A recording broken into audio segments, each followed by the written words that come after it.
महानदी समग्र ओडिशार बड़ नदी।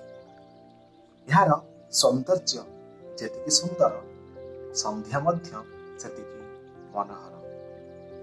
सूर्य अस्तगामी उपरे सूर्यंकर सुनेली किरण महानदीर सौंदर्य को आहुरी द्विगुणित कर देउथिला। क्षुद्र जलतरंग सते जेपरि एक क्षुद्र समुद्रटे परि अनुभव हेउथिला। तरंगर ढेउ धीरे धीरे महानदीर चरण को स्पर्श करी पुणी फेरी जाउथिला। सते जेपरि मने हुए महानदी पृथ्वी मातार चरण को धोई देउछि। जलर से कुळुकुळु नाद आहुरी मन को किनि नेउथिला। आकाश रे आंकी होइतिला विचित्र छवि। चतुर्पार्श्व घेरी रहितिला पहाड़ आ सुंदर सुंदर वृक्षराजी।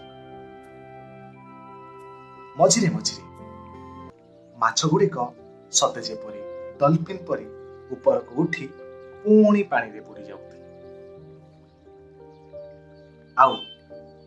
आउ नाउरी तार ना को आगको आगको बाहि नेउथिला। ताम्र वर्णर सूर्य किरण सते जेपरि महानदीर मस्तक रे चिताटिए आंकी देउथिला। ता संगकु दर्शक मानकर भिड़ कहिले न सरे। समस्ते महानदीर संध्या को उपभोग करिबारे व्यस्त थिले। आपण माने मध्य थरे महानदीर संध्या को उपभोग करंतु ना। तो आज पई एतिकी आपण मानकु ए भिडियोटी केमिति लागिला निश्चिंत भाबरे कमेंट बॉक्स रे जणातु। जदि आपण माने चैनल टी को सब्सक्राइब करि नाहंती त निश्चित भाबरे सब्सक्राइब करनियंतु एवं पाखरे थिबा बेल आइकन टी को निश्चिंत भाबरे दबाई दियंतु। रहूची नमस्कार।